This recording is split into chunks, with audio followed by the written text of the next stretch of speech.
I know. It just keeps rolling along. Time does not stop. Yeah.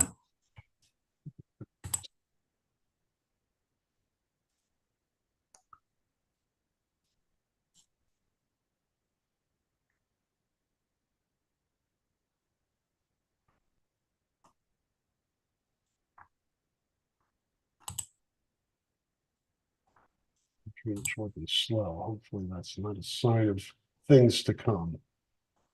Right.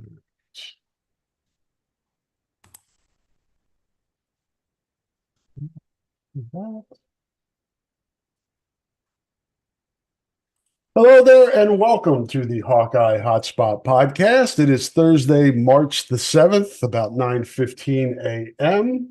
This is on the Hawk Fanatic feed, so please subscribe to that, like, do all that good stuff for us.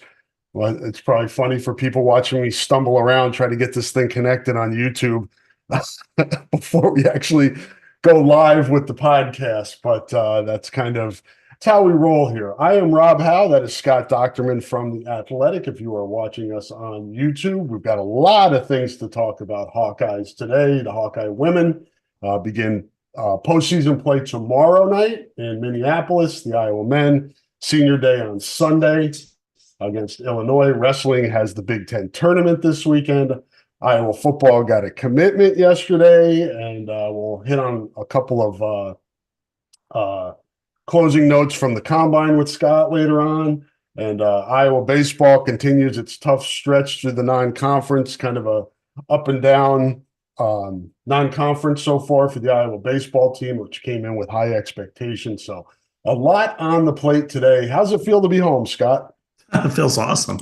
I think yesterday I was telling my wife that this was like the first night where I had in like 2 weeks where I'd been home and I really didn't have anything to do. It was glorious. It was like, yes, because I had like TV shows, we had games, we had other stuff, and it was like, wow, this is the life.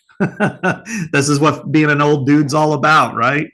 Yeah, you don't move as fast, but you got to keep moving, is what Yeah, I what I say. You get there when you get there. yeah. But I enjoy the quality lying around time too. Yeah, no doubt. And a lot going on this weekend for everybody. And let's start with what we saw Sunday. It was senior day for the Iowa women's basketball team against then second ranked Ohio State. And the Iowa women get the victory. Caitlin Clark passes Pete Maravich for the NCAA Division I all-time scoring lead, men or women. The stars were out. The coolest for me, I think, was Maya Moore and Lynette Woodard because of the history of the game and how that kind of folded into what Caitlin was doing. I mean, it's cool to have Nolan Ryan there and Travis Scott, who I don't really know that well. My kids know who he is Yeah, and think he's cool, so I guess he right. probably is cool. But again, referring back to us being old dudes, uh, Travis Yeah. Scott is not on our playlists with Led Zeppelin. Yeah. We're old school, even hip hop. I mean, NWA is on mine, but no Travis Scott. But I know you monitor volume in Carver, and why don't you tell the folks kind of what the volume was like in Carver? It was a fever pitch throughout. I mean, it was really loud, persistently loud from the opening lineups being unveiled all the way through to the end of the game, and it started to spike around 116 when Gabby Marshall hit the 3-pointer and got fouled. That's when the first spike, and it hit that number like 4 times, 5 times. There was a couple of other like 114, 115s. That's something you don't see with regularity in Carver. You'll see an outburst, but usually when it's good, it's around 100 decibels. So I was blown away by how loud it got at times, and it was like people were cheering the whole time. This is what everybody and wants to see out of the men's program and has complained about for 20 some plus years. But that said, what an atmosphere, Rob. And it wasn't just the stars that were out. I mean, you had College Game Day there. You had the fans got there way early because of game day. Um, they knew that they were seeing something special, and they were wanting to salute. Not, Caitlin Clark is the headliner. There's no question about that. But the entire class is as impactful as any class that Iowa's ever had in any sport. When you go around the arena, Rob, you know this, that Caitlin Clark's got the most jerseys, most T-shirts, no question. But there are, a sizable amount of Grit Like Gabby and the glue for Money Martin, and sharing It's All Good Man, and and then Molly Davis, of course, who was injured, and so I mean, when you see all of that, you know how important it is, and what kind of a send off that they're going to get. In some ways, it was more of a celebration than an actual like senior day, because they do get to play at home for the NCAA tournament, but still, it was quite the scene, and it was persistent for a long time. Yeah, and it was a good game. It was. It was Iowa, as we've talked about numerous times this season on this podcast. Iowa finds a way to kind of eventually wear the other team down and gain an advantage and get and enjoy a comfortable lead as the second half goes on, and that was the case here. Ohio State impressed me, Scott. Yeah. That's a good team, and I get it. While they're kind of up there, and it seems like Ohio State or Iowa, whichever one wins the Big Ten tournament, is locked for the number one seed. But the other one has a shot too, depending on what happens, elsewhere in the country. But I think both teams are worthy of a number one seed. You're right. I agree. I think Ohio State's terrific. I mean, when you look at their starting lineup and what they're able to do and how versatile they are, and J.C. Shelton is just a tremendous player in the backcourt. Celeste Taylor is as well. Cody McMahon wasn't real great in this one like she was in the first game, but she's still very capable. And then of course, I blow the last name, but Rebecca, we'll call her, she only had 14 points, but it felt like 28, because she was just drilling threes and she was open, and to be that big and that versatile is like, well, this is like Dirk Nowitzki out here, pick and pop. And this is a tough team to play. So Iowa really had to bring it and be, and they did for a while, and they kept having to weather a lot of runs against them. But they've had two terrific games against one another. They could have two more. Wouldn't shock me if that's the case, that they play on. In fact, if I was to bet on Sunday, I think they do play, especially with Indiana having some injury issues. And then, you could see these teams playing in the Final Four in Cleveland too. So really good game, some great efforts all around for Iowa, for Ohio State, and kind of women's basketball at its best. And of course, it's the highest rated women's basketball game in regular season women's basketball game in 25 years. And that speaks to the surroundings, the competitors, the teams, and just the popularity of the sport. Yeah, and as Scott mentioned, Indiana, which you would you would consider the other likely contender this weekend up in Minneapolis, has some injury issues, not the least of which is Mackenzie Holmes, their star center, and then Lily Meester also dinged up with an ankle injury as well. So we'll see what their availability is like this weekend. It's kind of that. It's kind of like with Molly Davis, and just to update folks on her condition, if you haven't heard, she's working her way back. They hope that she can get back this season. It doesn't sound, at least from what Lisa said, that this weekend is likely, but hopefully the NCAA tournament, which you get, whatever, it's weeks out now, just because of the timing of this thing. So hopefully she can get back, but it's like when you're locked into the NCAA tournament, like Iowa, Indiana, Ohio State, and you have an injured player, do you push it to improve your seed this weekend, or do you take the cautious approach, knowing that the big prize happens later this month?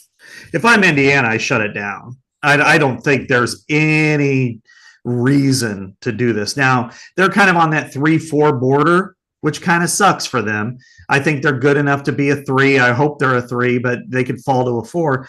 I just don't think it's worth the risk to try to play Iowa and probably Ohio State back to back on consecutive days when you have, your best player, one of the 3-4 best players in the Big Ten, and an All-American having a knee issue. I mean, I think it's you should shut her down, shut Lily Meester down.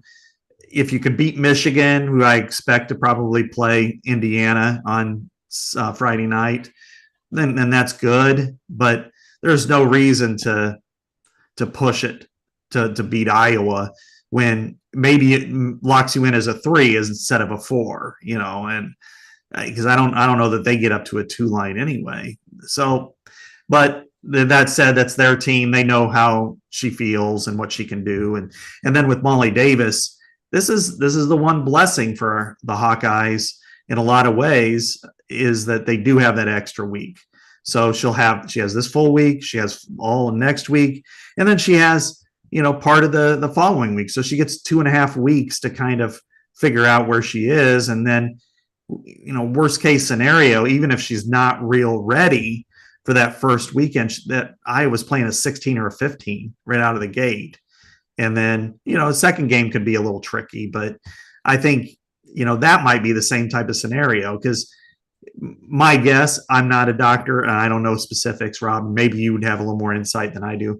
It sounds to me like a sprained knee, the sprained ligament. I was worried. I got a still shot of it, and Yeah. She was in a lot of pain. Yeah. So your mind immediately goes to, oh no, it's a ACL, meniscus, something like that. But that she has a chance to come back is good news. Yeah, that means the ACL's not torn, and that's really important. So, I think back to football players who've had that.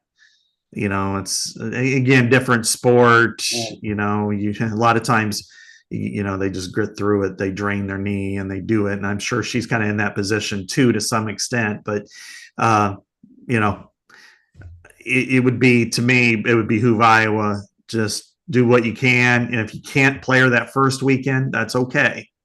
I think Iowa has the personnel they should be able to beat an 8 seed or a 7 seed in the second round at Carver Hawkeye Arena without her.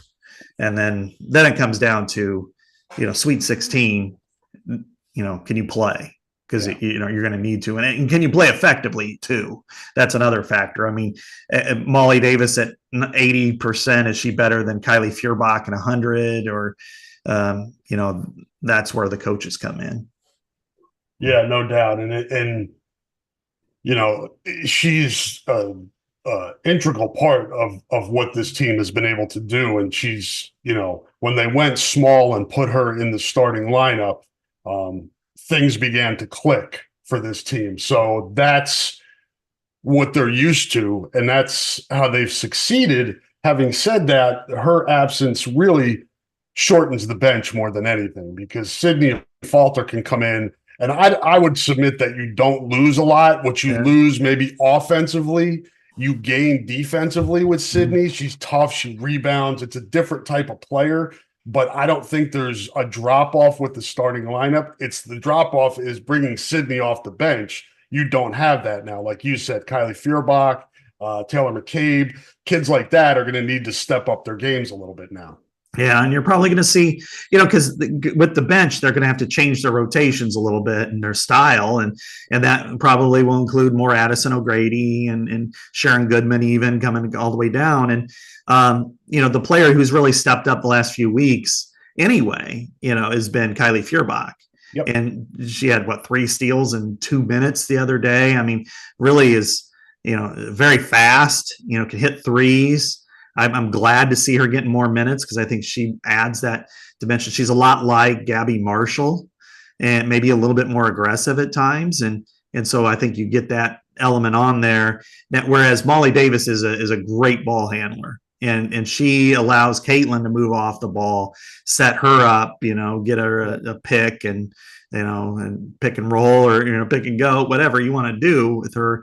That's what you lose a little bit more with her. Offensively, they can make up for that as far as shooting the ball. Defensively, but she's just kind of this, water bug. Yeah. She just gets in the way. She does all the little tough things. It's hard to clutch too. Yeah. I mean, if you leave her open, she'll beat you. You saw it when she kind of came in the lineup earlier this year. Teams were leaving her alone from three and not paying maybe helping off of her. She quickly changed that narrative, and teams don't help off of her as much. Yeah, exactly. But if they can, I'd imagine Sydney will probably be in the lineup to start. Although, starting in basketball is a little ceremonial. I like when Iowa could go 4 guards, because if they can run, they're the best team in the country at that. That no team can beat them if they're running and gunning and connecting.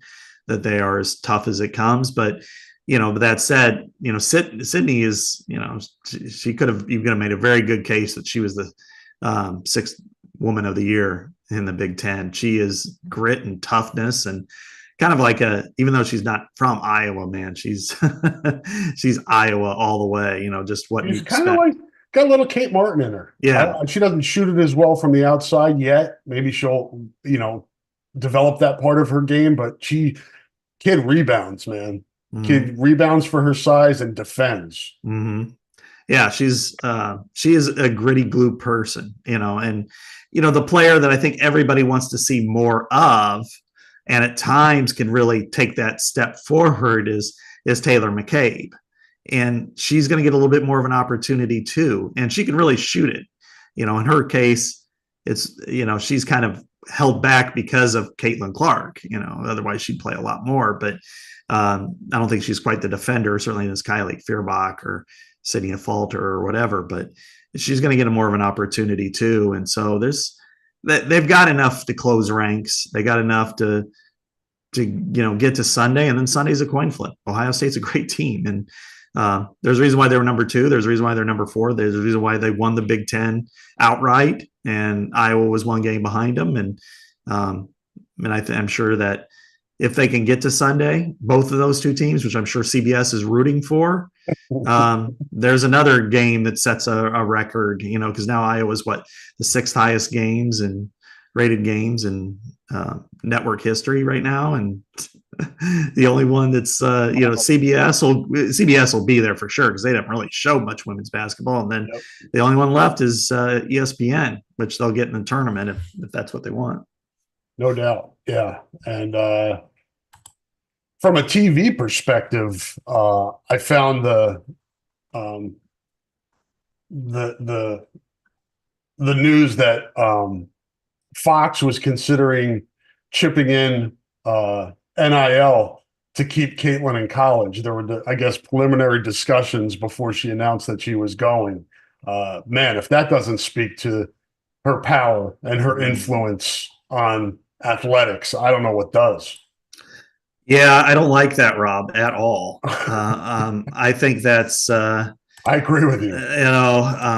Not that, everybody here obviously would want to see Caitlin Clark 1 more year, but this is the right path for her. This was the right path all along. Her trajectory takes her to the next level. And Lord knows what I saw last week in Indianapolis after she declared. And it's certainly, she's energized the WNBA like no player ever could. But the TV networks have too much power as it is.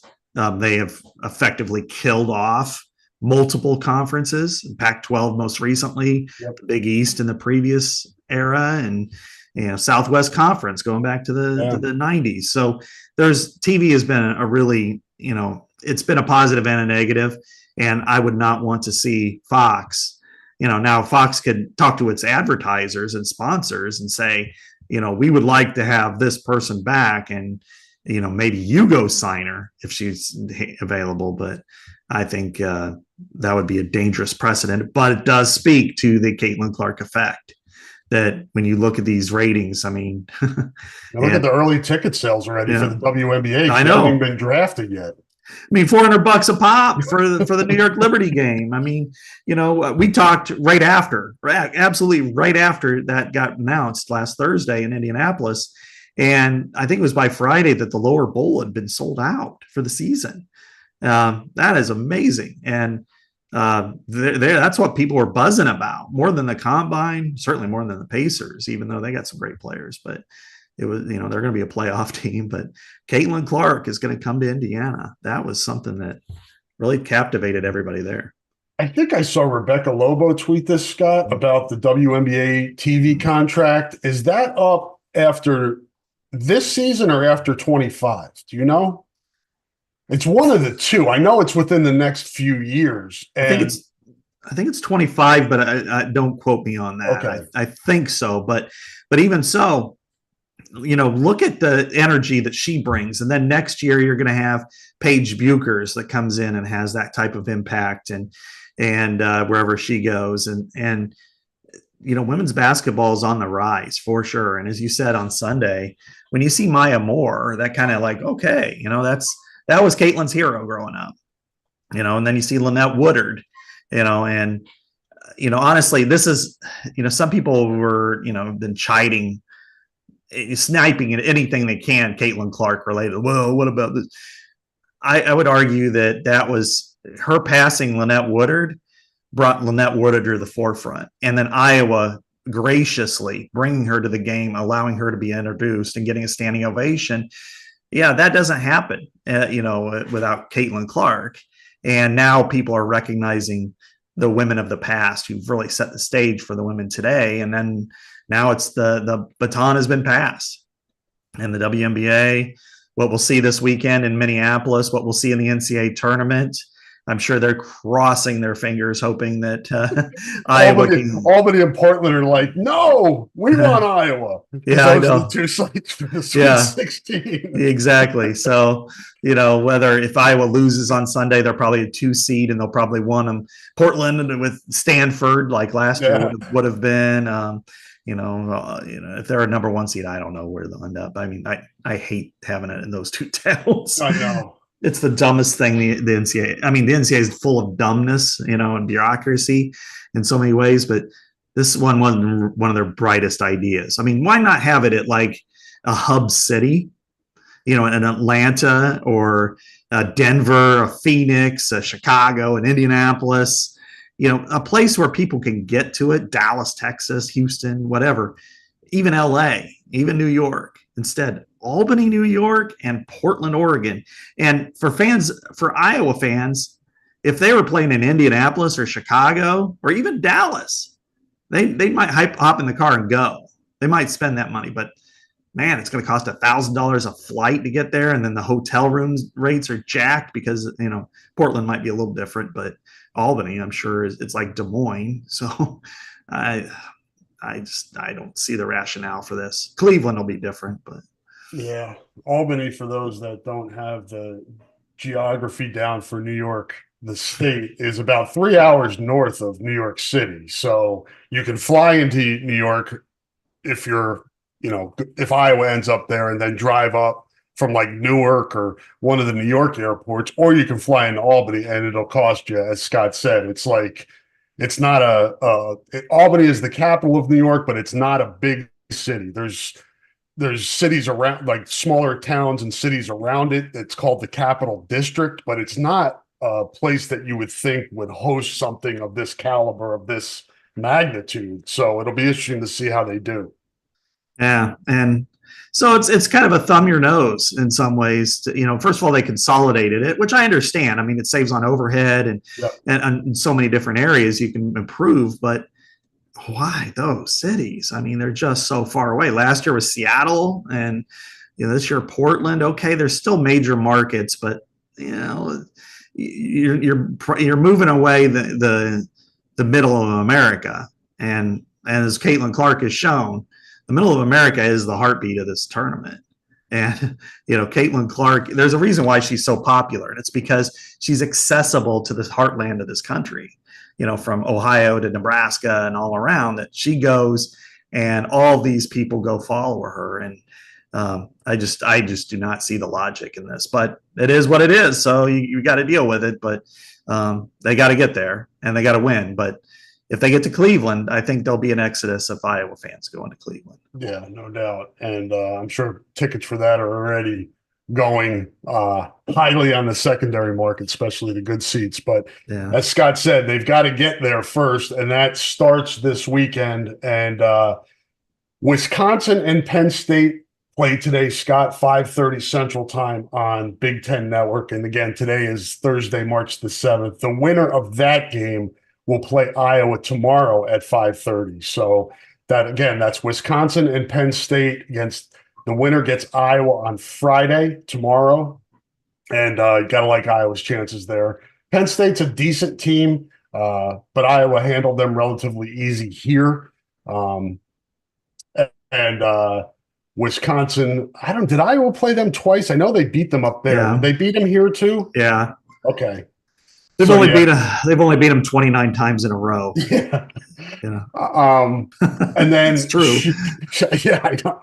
Should Iowa win on Friday, the semifinals on Saturday would be the first game, which is the top of the bracket, which is where Ohio State and Michigan State is the number 4 seed. So they're the other team that got the double bye. They would play at 1 p.m. Central Time on Saturday, the 9th. And then the Iowa, presumably Indiana game would be Saturday, 25 minutes after the end of the first game. So roughly 3:30, 3:45 on Saturday. And then Sunday, 11 a.m., as Scott said, on CBS would be the championship game this weekend. So I know everybody who isn't making the way to Minneapolis will be eyes glued on the TV. And it is important. It's cool that there's something to play for here because you win this thing and you're a number 1 seed. Is it a huge difference between a number 1 and number 2 seed, especially with what we were talking about with the Portland and Albany kind of dictating where they go in the second round? Not huge, but there's something to be said for being that number 1 seed and having a chance to kind of dictate things where your path is, where your matchups look like moving on into the tournament. Yeah, and it's prestigious. I remember last year they were a little bit. I mean, they didn't bother them that much, but you could tell that they were like a little disappointed that they didn't get that, number 1. But where let's see that I've seen some mocks, and I would say it appears that South Carolina is for sure going to be a number 1. I would say the winner of the Pac-12 will be a number 1 in their last year, whether that's Stanford or USC is really coming on strong, or UCLA.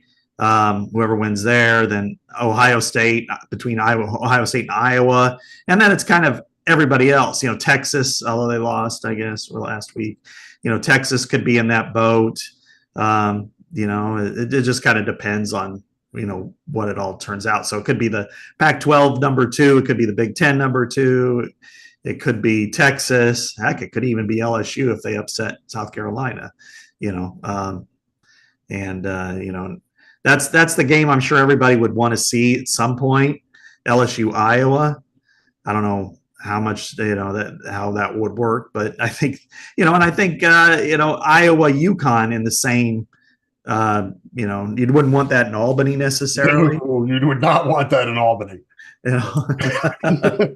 That would be unfair. Yes, I think you would want them to play West, but still, that's also an outside team.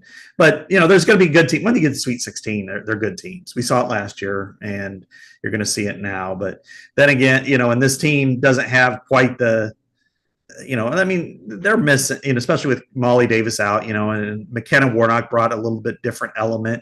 I think Hannah Stolke is compensated for that. She's a different player, but she's kind of compensated for the lack of Monica Zanano and McKenna Warnock. But at the same time, they're not quite as automatic in the post as they were a year ago because of them. So I think at some point in the postseason, they're going to need quality minutes, quality stretches from Sharon Goodman and Addison O'Grady. I think if they want to get to where they want to get to, if they want to achieve their goals, they're going to need at least one, if not both of those players to give them positive minutes. I agree. I think they're going to need at some point a 10-point game from Addison O'Grady, and maybe 5 of 8 from the field, maybe a couple of free throws too, some good rebounds, force some fouls, just be an important role player there. And same thing with Sharon Goodman, although on senior day she didn't play a whole lot, but it's going to be important. And then of course you look at the other people, Gabby Marshall has come on strong just like she did last year. That needs to continue. Kylie Feuerbach has come off the bench, sizzling, shooting threes and playing great defense. And that needs to, she had 4 steals the other day. That's unreal. Yeah. Her plus minus was really high. Almost from a defensive standpoint too, you're going to need a big body because Hannah's undersized sometimes, especially against, we talked about Mackenzie Holmes, players with, height and skill. You're going to have somebody to at least slow the elite post players down that Iowa may face in the postseason. Yeah. And if you've got a blueprint for how you can get beat decisively, it's the Indiana game.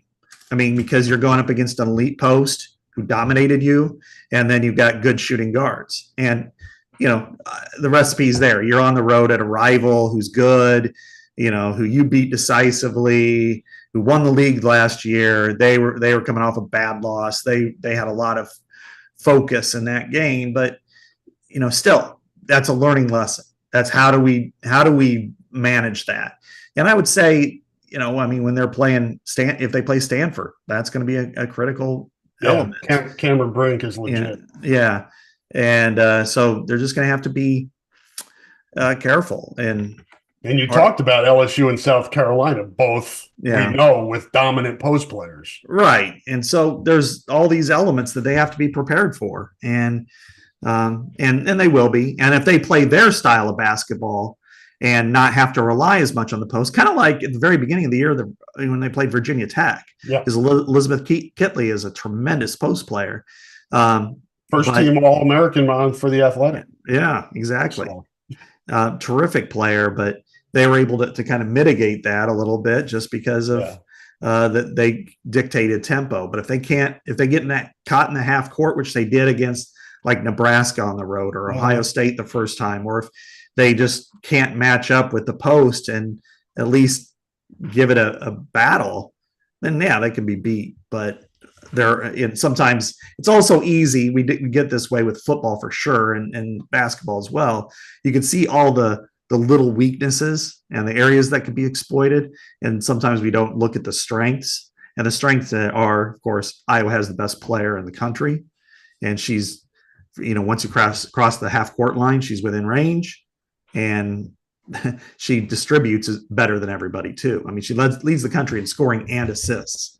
That's just unbelievable. And she's done it for multiple years. 2 years ago, she should have been player of the year too. Do the same thing. And then you have some really good role players like Kate Martin, who's come on strong, and Gabby Marshall. So they're more than capable of holding their own. But as you said, in the post, they're just going to have to be, and this is why Jan Jensen's the post whisperer. She's just going to have to do it. Yes. And the aforementioned best player in the country, tough week for she's going to lose money by going pro crowd as she adds Gainbridge Investments and Panini America. For those that are not familiar with the trading card industry, Panini America is the giant. It's the tops now of the industry. They took over them and Fanatics. I think there's some. It's tough to keep up with what's going on with that, but suffice it to say, it's a major endorsement. So I wouldn't expect those to be the only two, Scott. No, not at all. Not Gainbridge. That's the sponsorship for the arena in Indianapolis.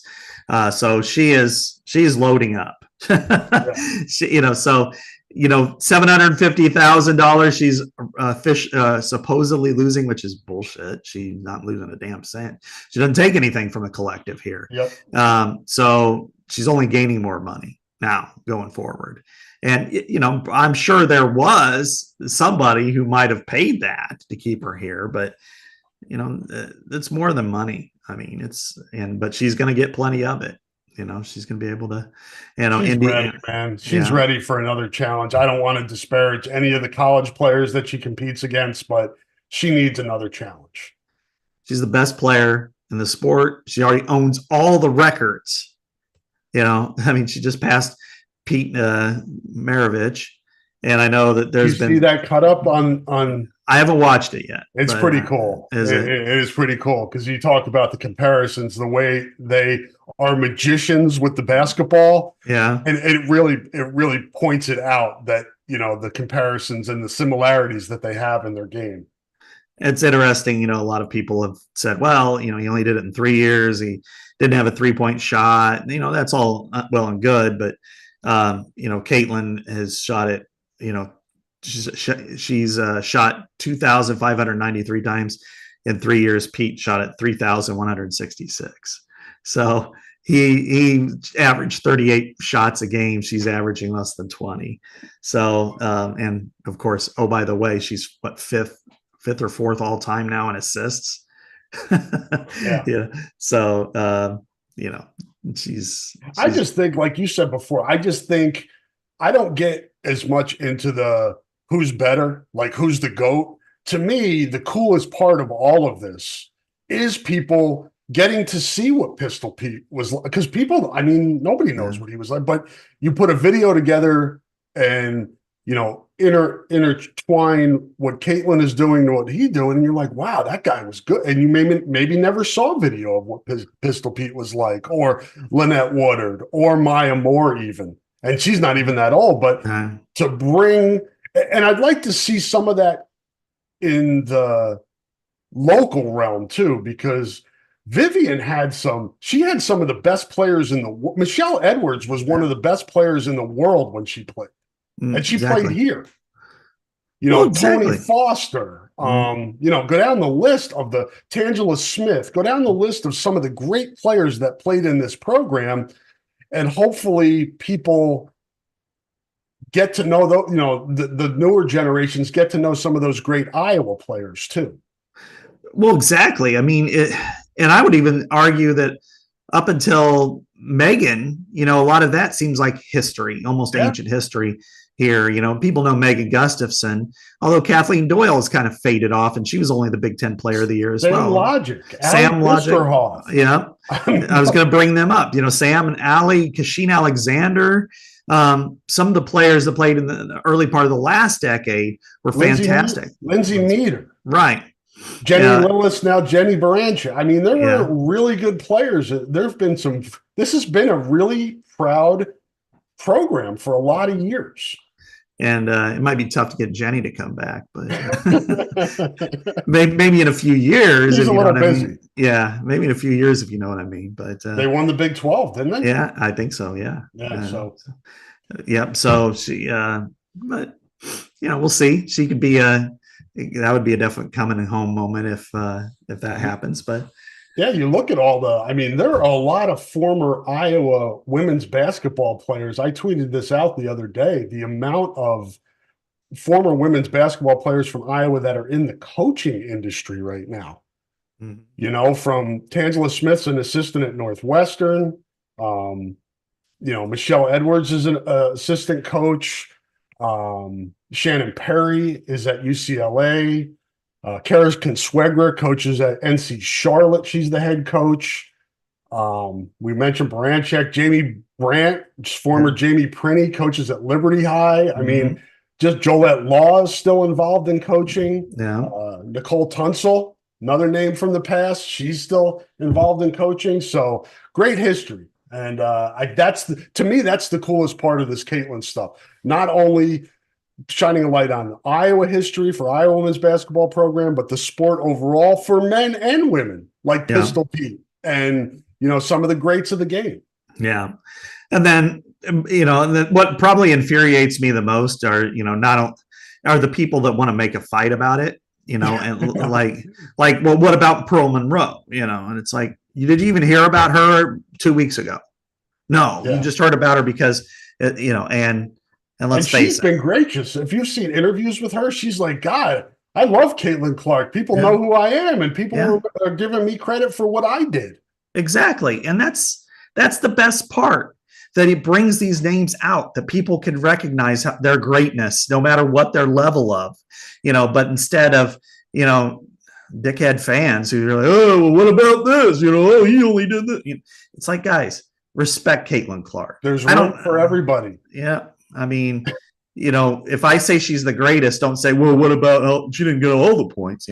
Well, if she decided to cut those assists in half and score, then maybe she would be there. But instead, she's an unselfish player, despite, your stereotype of her.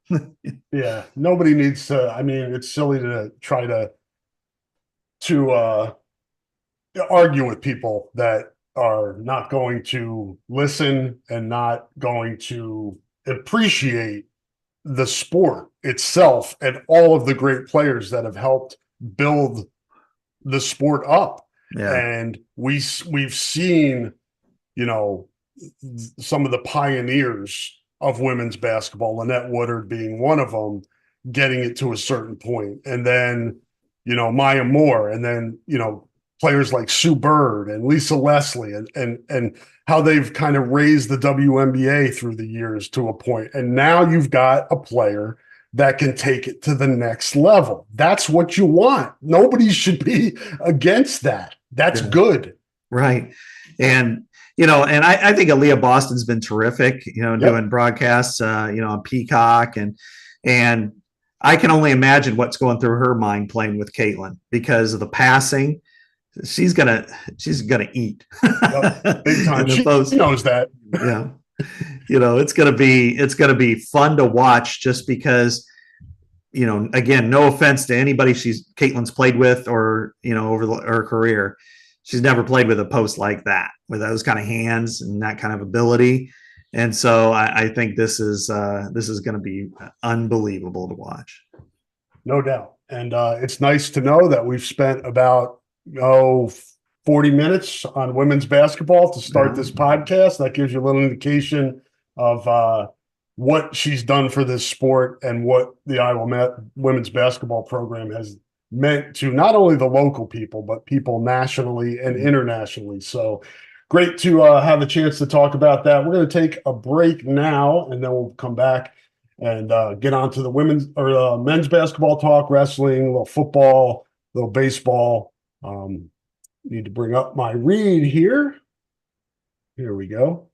Support for this podcast comes from Systems Unlimited, celebrating 50 years of providing services to people living with disabilities and mental health needs throughout East Central Iowa. A list of their services and upcoming events can be found at sui.org. That is sui.org.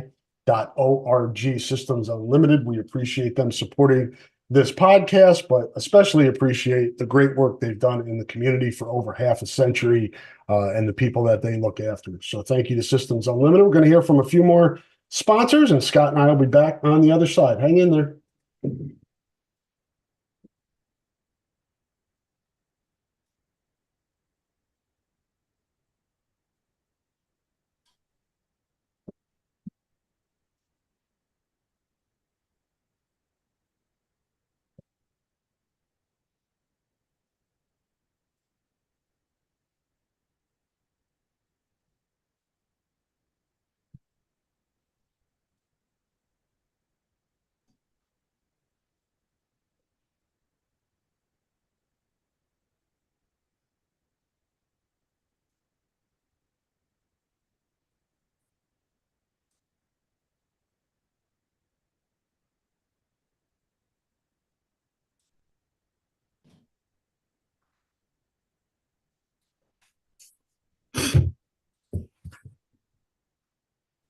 And we are back here on the Hawkeye Hotspot podcast. You know what, Scott?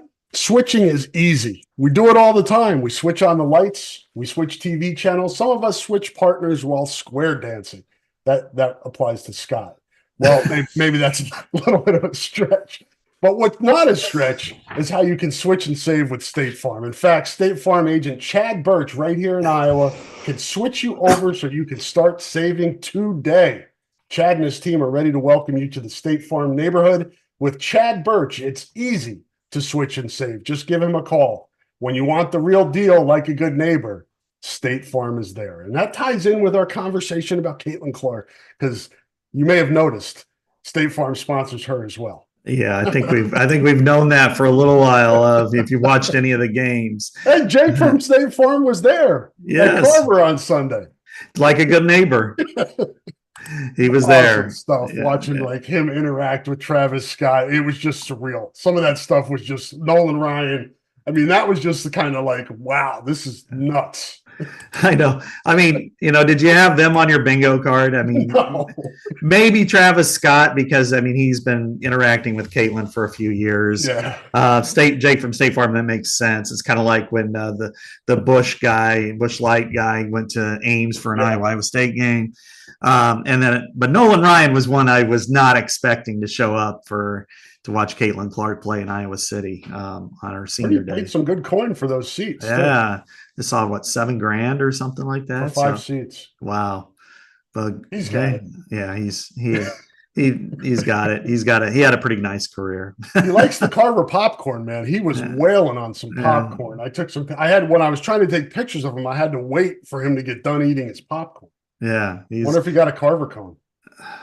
I don't know. He needs to come back and find out. Yeah, he's not doing it right if he didn't get the Carver cone. Right. He probably didn't want to have to wait on that line, but he could have paid somebody money to stand on line for him. He probably should have, or they should have had some ushers come and bring him some stuff. That would be a novel idea, wouldn't it? To have people in the stands giving, selling popcorn, hot dogs, things like that. Yeah, beer, transport. Of course, down into the seats. Exactly. Have more than one bathroom on the ground floor, where you don't have a lot of crazy ideas. On Sunday, it was during a TV timeout, and I'm like, I gotta go. I'm rushing, and I just went, ran down there, and some guy was walking there. I kind of ran around him, and then he started yelling at me in the bathroom. You got in line. I'm like, I ran here. You must be. All spirit and love, war, and get into the bathroom. I know, and it was like, he's like, you must think you're pretty important, huh? And I'm like. No, I got. I just go to the bathroom, man. You're walking, I'm running. I don't have a time here. And so it's just you're lucky I don't turn around.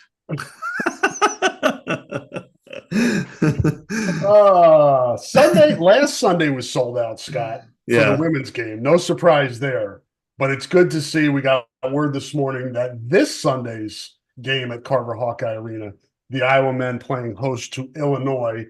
Illinois coming off a tough loss at home to Purdue the other night, which clinched the Big Ten championship, regular season championship for Purdue. Illinois coming to Carver on Sunday. I wonder what type of filter, if that's the right word, or I don't know, if precautions, what they did to make sure that the Orange Crush didn't buy a bunch of those tickets. That's what I'm wondering when I see that. Yes, I know. I thought that as soon as I wondered it anyway. And then when I saw that it was sold out, I'm like, I've seen too many times this. Yep. And I remember, it was last year, but it feels like 4 years ago when they used the boys club to try to get in, and then Iowa caught them and gave them to they tried to use their own charity, and then it was BS. Yeah. So then they gave them to the Cedar Rapids Boys and Girls Club. I thought that was a nice try guy, type of moment. But I think we know when they play Illinois, you do see orange anyway. Yeah. A substantial amount. It is, for all that it doesn't do in football, it does 3 times more in basketball. They make more. They're one of the 2 or 3 schools in the Big Ten that actually make more money off basketball tickets than they do football tickets. So, and plus they're a good team. They lost last night, or was last night or 2 nights ago. I get all these days mixed up. Tuesday night, I think. Yeah, but to Purdue, which gave Purdue the championship. But they're a team I think that's capable of, of all the Big Ten teams, I think they're the one that can actually do something in the tournament, other than Illinois. Purdue. Yeah. Yeah, I agree. Yeah, because Northwestern, I really liked earlier in the season, but then with the injuries that they've sustained, Barry originally, and then now Nicholson's out. So I don't know what to expect from Northwestern, but I'm with you. I think this is a really top heavy league with Purdue maybe in its own tier, Illinois in its own tier, and then everybody else. Yeah. And Northwestern's got to be careful. I mean, if they lose, say they lose this weekend and they play Minnesota, but you never know. And then are one and done in the tournament, they could be out. Yeah. They could be kind of like Iowa in 14, that they just had this last run. And yeah, the injuries matter, but their net is at 53. They're just a little bit above Iowa. And, I don't know what you think of the net, Rob. I don't know what you like, if you like it or don't like it. But one thing I found just perplexing about it is that some teams can just lose their ass and still not move. Now the Big 12 is just so it bought in and it got in, and then now they're all 9 teams are locked, from 40 or 10 are locked 45 and up. But I look like Michigan State. They just they beat Northwestern the other day, but they were really reeling, and they still are like 22 for the net. Yeah, that's the thing for me. Yeah, I watched the game last night. They had to scrap to beat a depleted Northwestern team last night at home on senior night, where Tom Izzo's son was being honored. Yeah. So, I mean, you would figure emotionally, Michigan, and they did. They pulled through with that emotion. But to me, the biggest problem with the net, Scott, is when the numbers are so far away from the eye test. Yeah. You know what I mean? When you look at Michigan State, you don't see the number 20. You don't see close to the number 22 team in the country. That, to me, is where you have to look at whatever metrics and analytics you're using and say something is not right here. Yeah, and there's several that are in the same ballpark the other way. I mean, the high net teams that don't fit it for me, Wisconsin is 23. Yeah. I mean, I'm like, they should be at best an 8 or 9 seed. I mean, they've been reeling for a while. BYU is 12. I mean, Iowa State to me is worthy of the top 10 where they are. But then, you go to, Cincinnati was 6 and 10 in the Big 12. Does it deserve to be in the net? Now, I understand it's a tough league, probably as good or better than any other league, but does it deserve to be 45 in the net, 15 and 13 and going on? But then on the flip side, I look at a team like South Carolina, which has, is perpetually in the mid 40s. And it's one of the better teams in the country, in my opinion. I mean, I think they're like a 6th or 5 seed type of thing. And so it baffles me. I mean, Gonzaga is supposedly on the bubble and they're like a 17.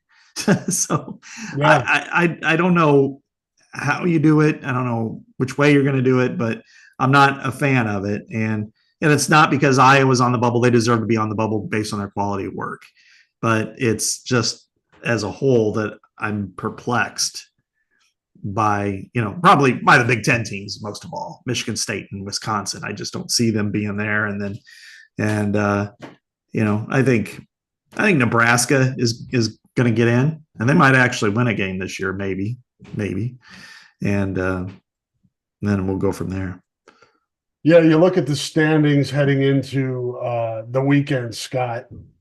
I don't know who plays tonight, but Purdue 16 and 3 in the league. Like you said, they've won the regular season. Illinois locked into that number 2 seed for the Big Ten tournament at 13 and 6. So those are 2 of the 4 double byes that we'll have next week. After that, Iowa still is in the picture. Needs some help. Needs to win Sunday and get some help. But the double bye is actually still alive when you look at head-to-head here. And we'll see. I mean, you can't go into Sunday and say to yourself, it's hard. You would be hard pressed to think that there would be more to play for, from honoring your seniors to playing a hated rival to getting yourself farther onto the right side of the bubble to potentially getting a double bye in the Big Ten tournament. There is a shitload on the line Sunday. This is if this is their win, it'd be the biggest win that they've had all year. And they've had some nice wins the last few weeks, starting with Wisconsin in overtime, at Michigan State, at Northwestern. Penn State was a good win and when they needed to get, but this one is at the top of the list against Illinois. And as you said, because when you start to look at the rest of the league, Northwestern is 11-8, Nebraska is 11-8. Wisconsin, have they played Rutgers yet? I don't think they have. I think that's tonight. And they could be 11-8. Iowa's 10-9. Michigan State's 10-9. Against all of them, Iowa has tiebreakers if it gets into that 4 seed, area. And what an amazing turn of events that would be if they could get into that situation where, Rob, just a couple of weeks ago before the Wisconsin game, we're wondering if this team can even get to the NIT. And so it has been a remarkable turnaround. And I'm glad it's sold out. This has been, I think Fran, if it's not his best coaching job, it's right there at the top of the list, because unlike the other years that we've seen, the other years they had guys you knew that were going to be kind of their bell cows, whether it's Garza or Utah or, Chris Murray or Keegan Murray or Chris Murray, all the way back, Aaron White, Matt Gatens, whatever. This year was not that way. We really did not know how they were going to be. And we kind of looked at them like they were going to be like this, 2017 season where they just had a lot of new guys and they couldn't quite coalesce. They went the other way. And now they're really solid. And they're one of those teams that people are like, dang, we don't want to play them, because Tony Perkins is a tough ass point guard.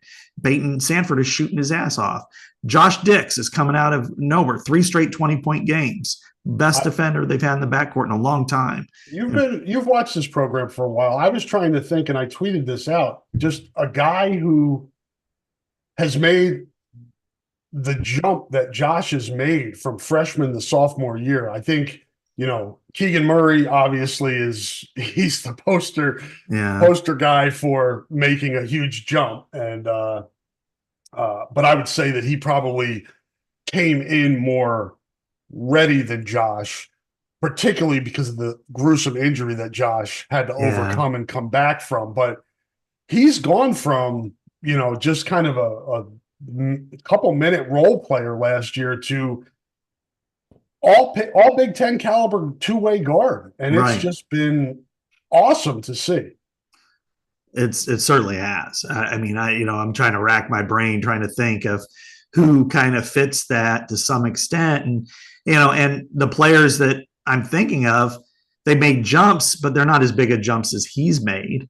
Peter Jock, maybe to some extent, different player, of course, Keegan Murray. And I think Keegan would have played a lot more had he done a different team that year. He was more of an off the bench because that's where they needed to be. But to do this in the backcourt and go from, he was deer in the headlights at Iowa State. Yep. He had 2 turnovers in that first, couple of sequences, and he was out of the game. And it was like, okay, this is too big for you.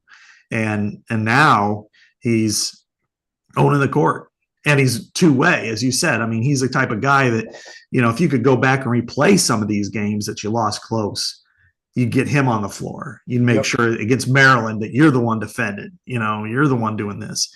And then it's allowed Peyton Sanford to really free him up a little bit offensively. And then your post players, we see the sky's the limit on Owen Freeman, and Ben Krikke has been better. He was good, really good early. Then you got a rude awakening, I think, in the Big Ten, and now he's kind of adjusted and playing his game. And this to me looks like a tournament team. Whether they get there or not, Illinois is a really good team. You can't just automatically say, yeah, they're going to win, or they get to the Big Ten tournament. We've seen good Big Ten teams get upset a lot in the tournament, but I look at this team and I think, yeah, they could go to the NCAA tournament and not look out of place and look competitive. And if they win on Sunday, I'll say it. It's the best coaching job Fran McCaffrey's had, and it's probably the best coaching job we've seen in the Big Ten at Iowa since Tom Davis back in '99. Yeah, I would agree. And I think just again, this doesn't happen in a vacuum, and there are other results around the country that will impact Iowa. But I think to get yourself in that um, in position to be for the committee to discuss what your merits, you got to win two more, whether that is Sunday and the first game in the Big Ten tournament, or lose Sunday, win the first game of the Big Ten tournament, and then probably get Illinois on that Friday. It's kind of lining up where they may get Illinois twice in a week. You got to get another quality quad one type win on your resume, I think, if you're Iowa. Yeah, because I went through like a bunch of the teams that are kind of in that hunt for the, I would say the last 3 or 4 spots. And, and when you look at like quad 1 and 2 wins, like South Carolina to me shouldn't even be in that position but on its net it is. But, you look at Iowa and getting, 8 quad 1, quad 2 wins. That's the same as Colorado State. That's the same as Utah. 1 behind St. John's, 1 ahead of Nevada and Pittsburgh. Iowa only has 1 quad 3/quad 4 loss, and that was Michigan. That was what if Nevada gets in ahead of Iowa? What if they play in Dayton? Yeah, I think there'd be some interest in that. Yeah, I still think locally that people of a certain age would be really interested in that game. But yeah, I could see him playing at Dayton. That would be interesting. But I mean, you go through Iowa's lines, and quad 1 right now they're 3-8, 5-3, quad 2, 4-1, quad 3, and that was the Michigan loss, and then 6-0, and seems like SMU which is in the same ballpark, 0-5 in quad 1. They only have 2 quad 2 wins, and then they have a pair of losses, 1 quad 3, 1 quad 4. I mean, that's NIT all the way to me, especially being in a lesser league. St. John's is one that probably, they have a total of 9 and only 1 quad 3 loss. I mean, they're probably in that ballpark. But the interesting one is like Drake, which is still higher. What are they in the net? Like 45, 40? 48. Okay, so yeah.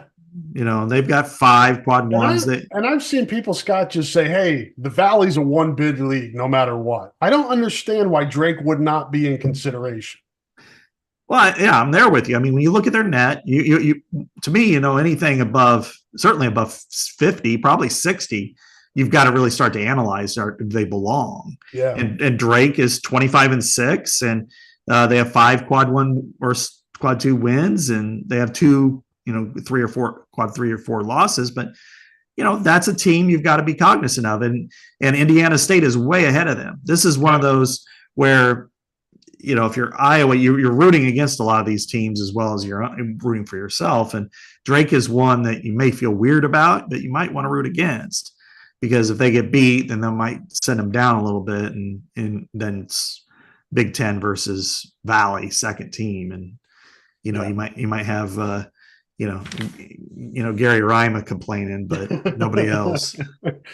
I saw yesterday Gary was telling he was advising Doc Rivers to give AJ Green more minutes up in Milwaukee. So I don't know if Doc heard that or taking that to heart, but hopefully he does. I'm sure somebody showed him, and he's like, you know what, you're right. Oh, Gary's a character. A bullseye. Just to close the men's basketball discussion, Scott, because we're getting a little bit short on time here. It's not a great matchup against Illinois. I think we saw that in Champaign recently, but also Iowa has some pieces that give Illinois problems too. It's kind of like who can get their game, who imposes their style and will on the game. Both can score a ton, and both have dynamic players. Shannon is one of the better players in the league. Coleman Hawkins is a tough matchup for Iowa. We saw that in the first game where they started Cricky on him, but had to pull Ben off. It was just a tough matchup, and then they kind of mix and match on matching up with him. It'll be interesting to see who can take advantage of their advantages, so to speak, on Sunday. Yeah, and that's styles make fights, styles make great matchups, and you have to play the game, and that's the best part of it, because going against Terrence Shannon, you don't. There's even somebody like Josh Dix is not going to hold him down forever. He's just too good, and so you're going to have to figure it out, and you're going to have to figure out, you're going to have to mix your defenses and shift to a zone once in a while. Don't always go man because they're better, they're quicker off the ball, and yet Iowa can shoot. Iowa can. When Iowa's running and gunning, they're not an easy team to defend at all. So, there's a lot of reasons to like this matchup. I think the Big Ten has been smart for a few years in making this a season finale. I remember it was like the last real game before COVID hit, and Luka missed that one shot that could have beaten Illinois. But these are, as you said, very intense rivals. I mean, it's kind of funny because Iowa has just like weird rivalries in football, Minnesota, Wisconsin, Nebraska, and then there's Iowa State in pretty much all sports. And then you look at basketball and it's like no brainer. It's been Illinois for a century. They hate each other. They're Hatfields and McCoys. They should bring back Bruce Pearl. That would be sing fun. The national anthem. I know. Have him come, just go up in the stand, start shaking hands with people wearing orange. But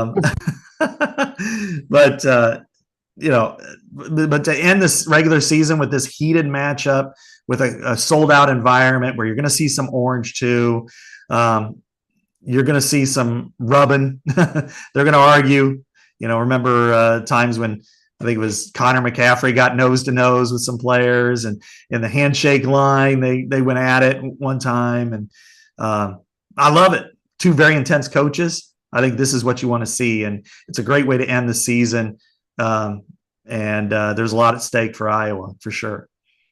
Yep, it should be a great environment Sunday in Carver, as we've seen this year with the women's basketball team, and in some cases with the men's basketball team when they've been able to pull in a good crowd. It's a tough home environment, and we talked about it in football, Kinnick, North End Zone, pre-snap penalties, things like that. So if you're going on Sunday, cheer loud and proud, because it does help, and Iowa certainly could use that home court advantage that Illinois gets oftentimes down in Champaign. They have a great home environment there.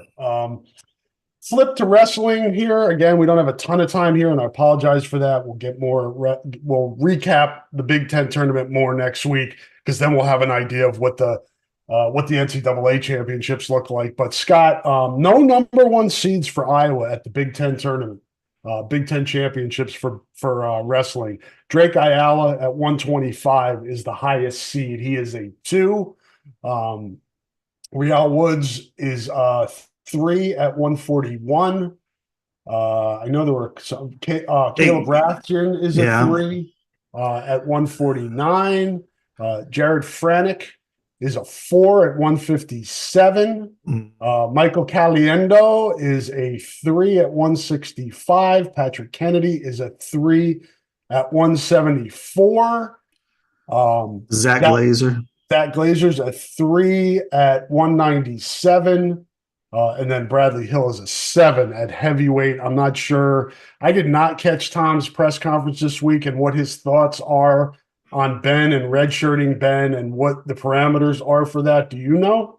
I did not listen either. I mean, we're kind of in the same boat. You don't have time to do everything here with this, and maybe this is the shame of wrestling this year, and it started with all the stuff with the gambling investigation and wiping out a lot of their athletes, and then getting throttled, against Michigan and Penn State. That it's been a lot more out of sight, out of mind. And there's nobody here that I think we're looking at saying they're going to win the national title. Now, it could happen.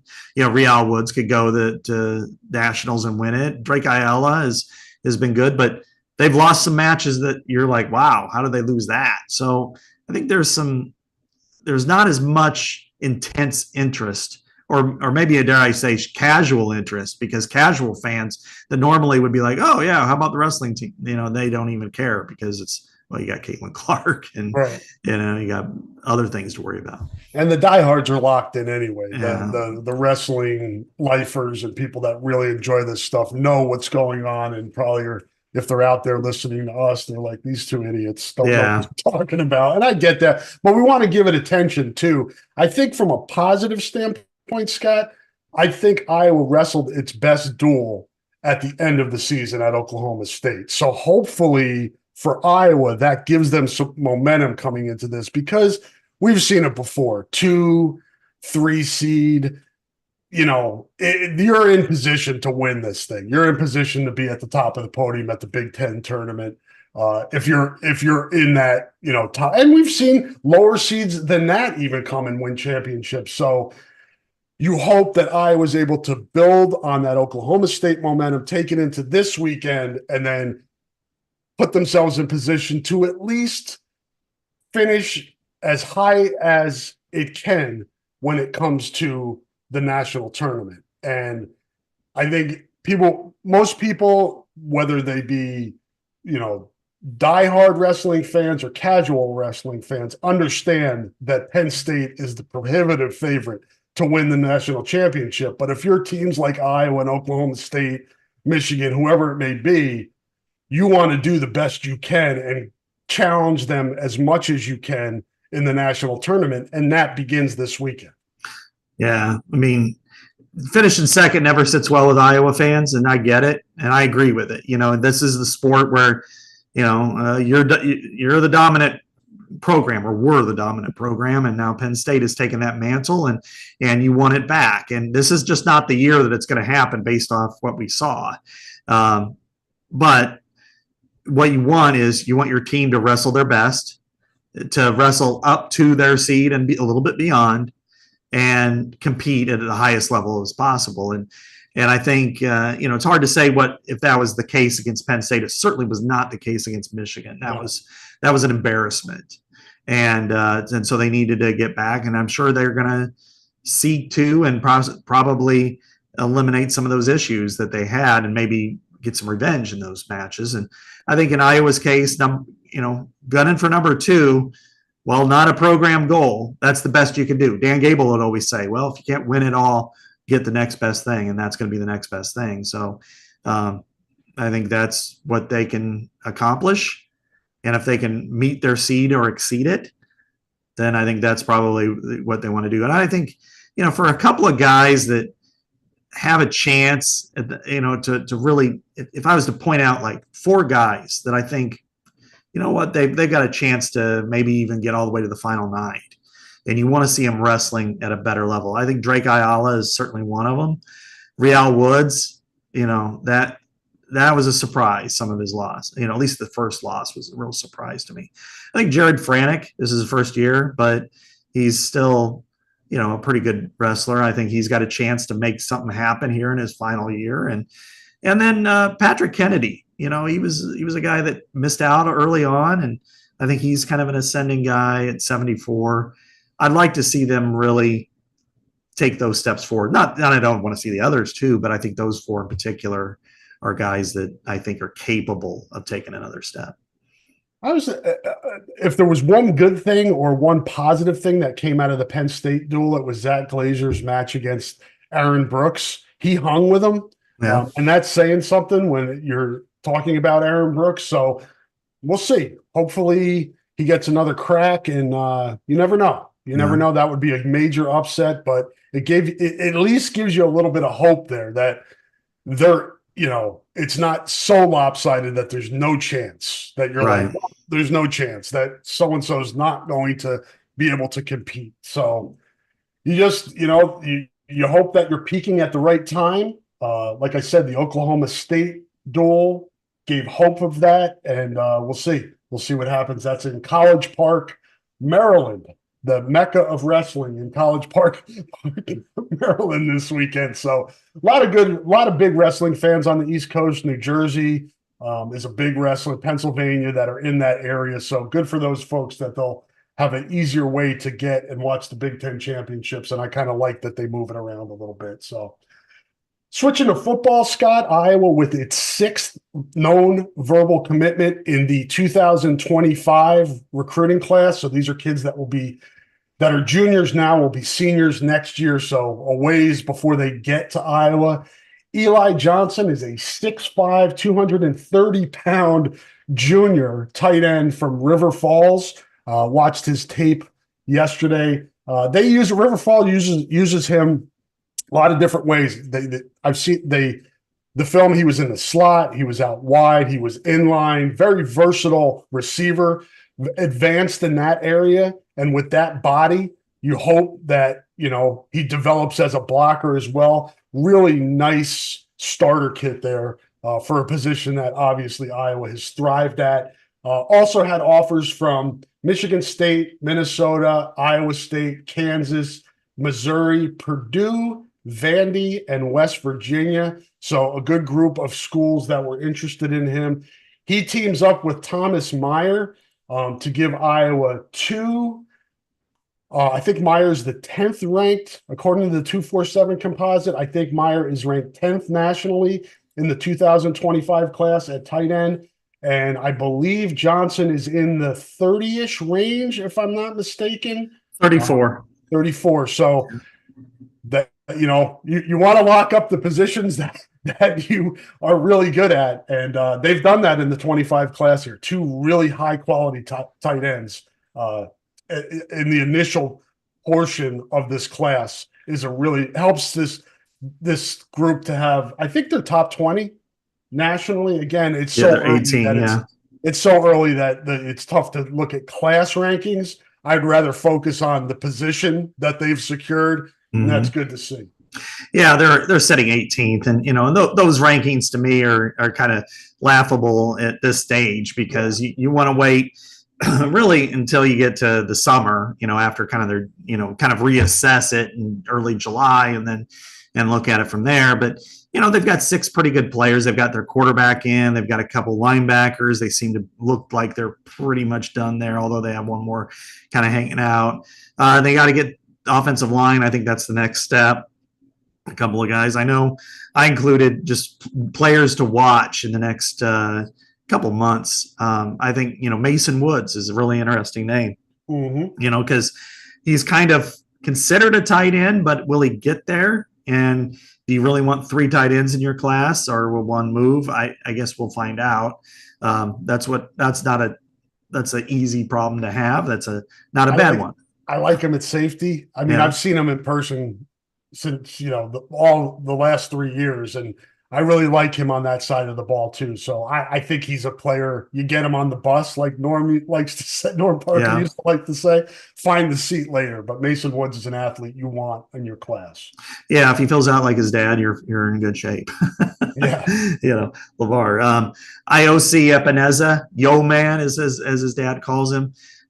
He's built like AJ, and now he doesn't have quite the major offers that AJ had, or the attention, but he's every bit as dominant at that level. So I think that's still going to be kind of a big push, unless something different there. And Nick Brooks, we went and enjoyed his commitment the first time, the day before the Iowa State game, and then decided, I want to take some trips, and decommitted. But I know I was still heavily involved in him, and that's probably the smart thing to do, for him. Just, all right, go take a look and see, and then compare it to Iowa, and your family's here and everything. And then, the other one that I put down was Cameron Herron from Warren Central. We did a trip there a few years ago. Watched David Bell and the pouring rain, and Justin Britt was nursing his ACL, but he's another one that I think is one of the players to watch. Yeah, there's a lot of work to be done in this class. A lot of good players that Iowa is involved with. I'm a big Joey Van Wetzike fan. I think that kid he's in that kind of Tyler Linderbaum. For sure. Kind of he's got that dude in him. And I don't know if he ends up at center or defensive tackle. I think he could play either. When I write about him, I just put offensive, defensive line. But he was the first guy in this class, and like him a ton. So I like how this class is coming together so far. if he's like his old man. I played against him. We played against him a lot, and he was a stud. If he was about 2 inches taller, he might have been a little bit faster. He might have been a D1 guy. But Joey Van Wetzke, I think he's a plug and play center. I agree. I think he's Tyler Linderbaum. I think you put him there. He's just got a mean, nasty streak to him, like Linderbaum had. And I'm sure that that's the conversation going on with Kirk's like, this one's mine here, and he has an affinity for centers. And he's told me before, like when I saw Aaron Campman, I thought he'd make a great center. He probably would have, but and then we got Jimmy Sullivan, the quarterback from Fort Wayne. And the linebackers, Carson Cooney and Burt Goucher. Is that how you pronounce it? Went to Illinois for their linebackers. Yeah. So they're but as they say and we say, Iowa and Illinois is natural. It's the only thing separating is the state line. I mean, it's way closer to get to the Chicago suburbs than it is Omaha area or Council Bluffs and Sioux City and whatever.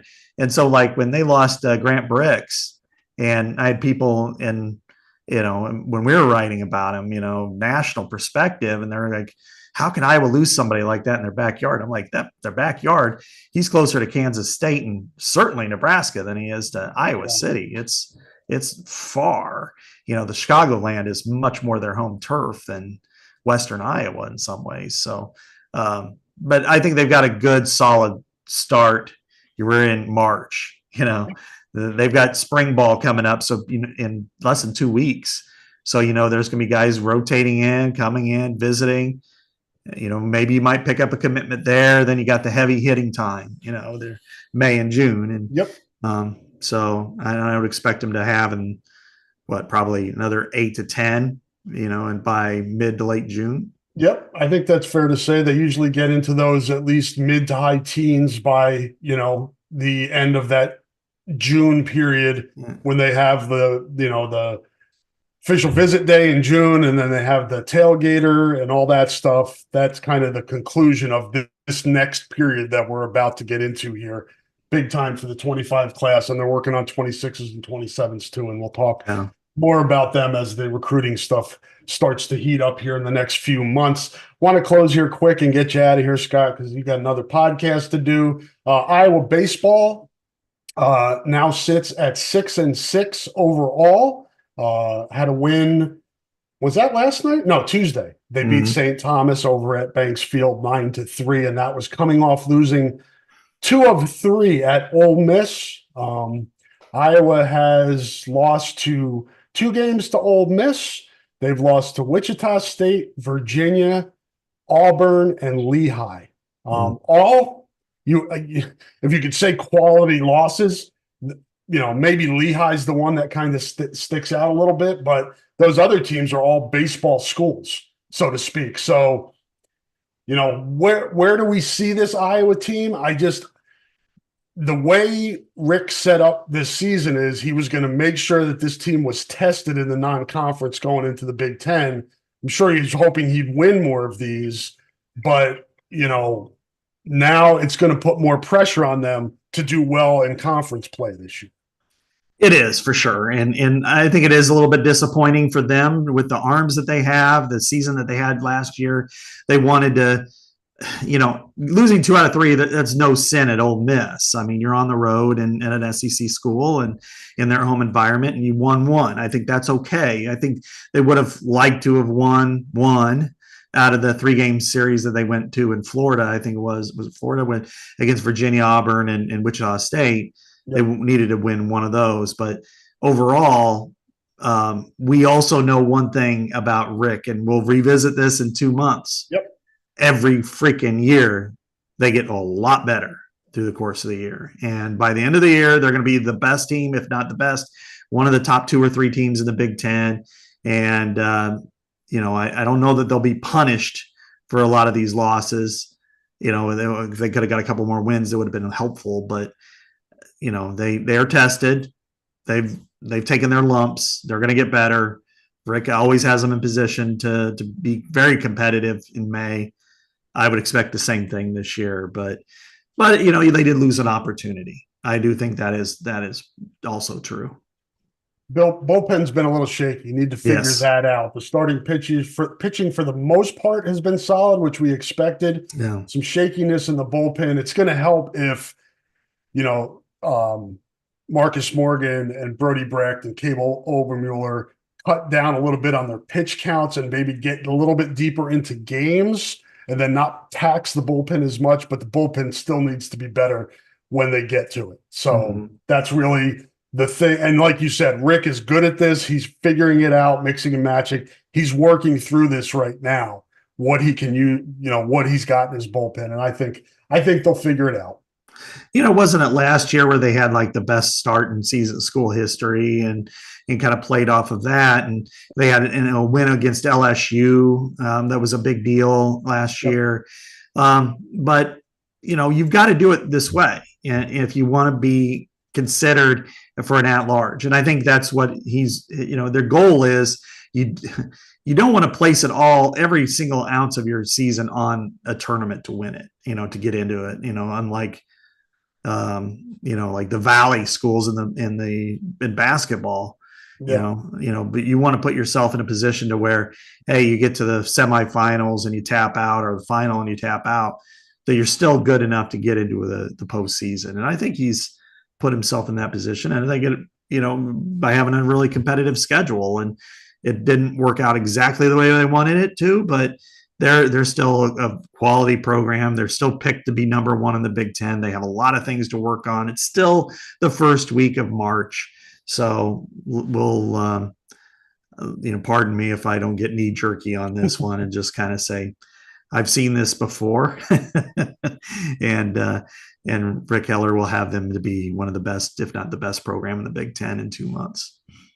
Upcoming schedule this weekend, the Hawkeyes are in Jacksonville, Alabama for Jacksonville State, a 3-game set down there. Then they go Tuesday. Next week is spring break around here. So Tuesday they'll play at Georgia. They'll be in Athens, play a game at Georgia. And then guess who comes to town a week from this weekend? Western Illinois, 3-game set at Banks Field. Scott will be there with his there you go.